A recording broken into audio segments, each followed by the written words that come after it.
The moment the whispers began, nobody realized they were about to crack open one of the most carefully protected facades in modern royal history. Because for years, Meghan Markle didn't just sell a story, she sold a myth of authenticity, a myth of truth, a myth of being unapologetically real. But now, that myth is being dragged into the light piece by piece, and the deeper people dig, the more unsettling the silence becomes. We've experienced, for negative effect, the self-publication. I think it's been quite hurtful to our family. And unlawful.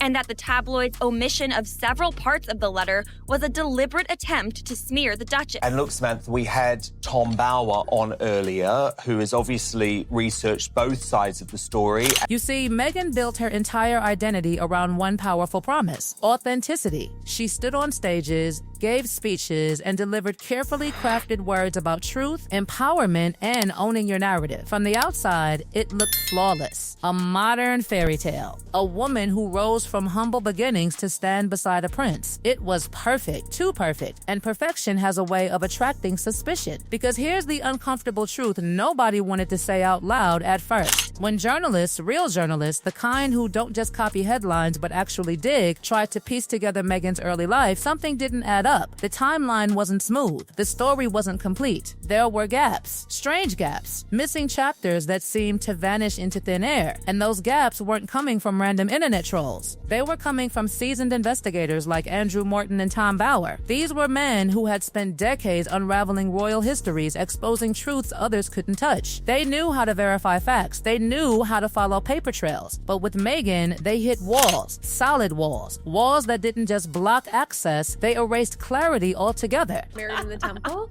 but I definitely think that this is a lot more than we were originally anticipating. Yeah. Imagine trying to assemble a puzzle where entire sections are missing. You can see the edges, you can guess the picture, but the center, the truth, is gone. And that's exactly what investigators faced. Meghan's public narrative was polished, streamlined, almost cinematic. College, ambition, success, fame, royalty. But what happened in between? Why did parts of her timeline feel like they'd been surgically removed? Moments are laid out side by side. Some people say the narrative feels less clear than the traditional royal fairy tale.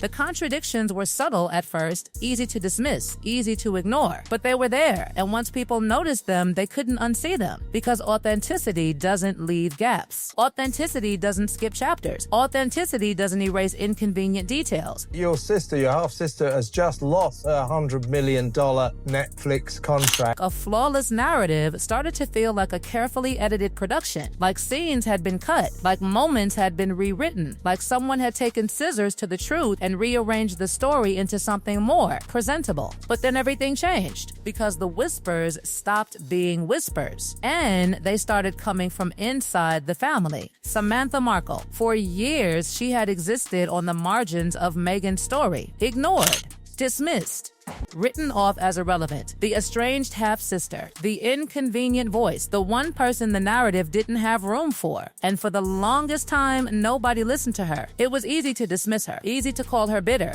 easy to assume she was chasing attention. But this time was different. This time, she wasn't shouting, she wasn't begging, she was hinting. And hints are more dangerous than accusations, because accusations can be disproven. But hints live in the imagination. They grow, they evolve, they become something bigger than facts. She spoke carefully, deliberately, like someone holding a secret she wasn't ready to fully release. She didn't present dramatic evidence. She didn't slam documents on tables. She simply suggested that there were parts of Meghan's past the public didn't know about, parts that had been buried, hidden, cleaned up, and that was enough, because once the seed of doubt is planted, it grows fast. The internet exploded, forums lit up, old interviews were dissected frame by frame. People started asking questions nobody had asked before, questions about timelines, questions about records, questions about 1997, because suddenly attention shifted to something unexpected, something official, something undeniable. Birth records. Someone, nobody knows exactly who, reached out to the California birth records office, and what came back wasn't clarity. It was something far more unsettling. Confirmation that records existed, but they were sealed, locked, unavailable, untouchable. And here's where it gets uncomfortable. Those records weren't sealed immediately. They weren't locked decades ago. They were sealed in December 2018, just months after Meghan married Prince Harry, just months after she entered the royal family, just months after her life became global property. Why then? Why wait over 20 years to suddenly secure something from the past? Why protect something that had existed quietly for decades? There was no explanation, no clarification, just silence. And silence in situations like this is never neutral. Silence becomes fuel. Silence becomes suspicion. Silence becomes narrative. Because when people can't access answers, they create their own. And that's exactly what happened. Names started surfacing. Connections started forming. Theories multiplied faster than anyone could control. One name in particular began circulating everywhere: Joe Giuliano. According to internet investigators, he was allegedly connected to Meghan during the mysterious period in question. Some claimed he was more than just a boyfriend. Some claimed he was a husband. Some even claimed he was part of a secret chapter nobody had acknowledged publicly. The internet went into full investigative mode. Photos were analyzed, records were searched, timelines were reconstructed.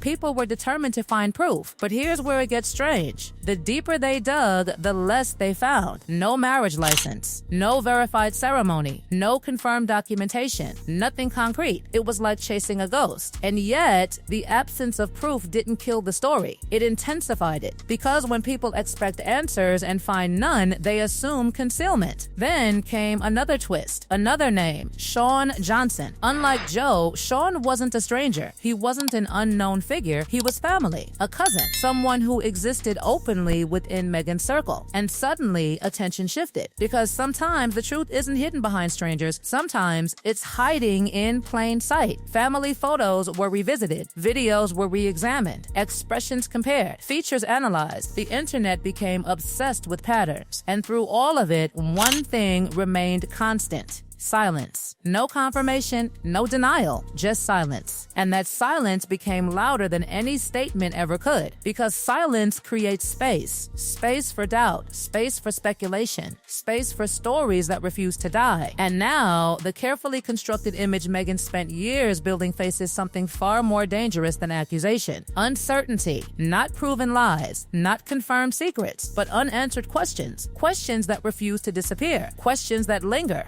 Questions that wait. And the longer those questions remain unanswered, the heavier they become. Because in the world of power, image, and royalty, silence isn't peace. It's pressure. Because pressure like that doesn't disappear. It builds quietly, invisibly, until something cracks. And what happened next didn't just crack the narrative, it detonated it. The moment those sealed records became public knowledge, not the contents, but their existence, the conversation shifted from curiosity to obsession. People weren't just asking questions anymore. They were hunting answers. Because sealed records don't just exist without reason. Sealed records imply protection. Protection implies vulnerability. And vulnerability implies something worth hiding. The internet turned into a courtroom without rules. Every old interview became evidence. Every pause in Meghan's speech became suspicious. Every missing detail became a potential revelation waiting to surface. And then came the letter. Not an email, not a rumor, an actual physical letter. Screenshots appeared online like wildfire spreading through dry grass. Nobody knew exactly where it originated. Nobody could verify its authenticity. But that didn't matter, because the letter didn't need to prove anything. It only needed to exist. Its words were vague, carefully ambiguous, suggestive without being explicit. It spoke of unresolved family matters, of timelines that didn't align, of truths that hadn't been fully acknowledged. It didn't name specifics. It didn't accuse directly.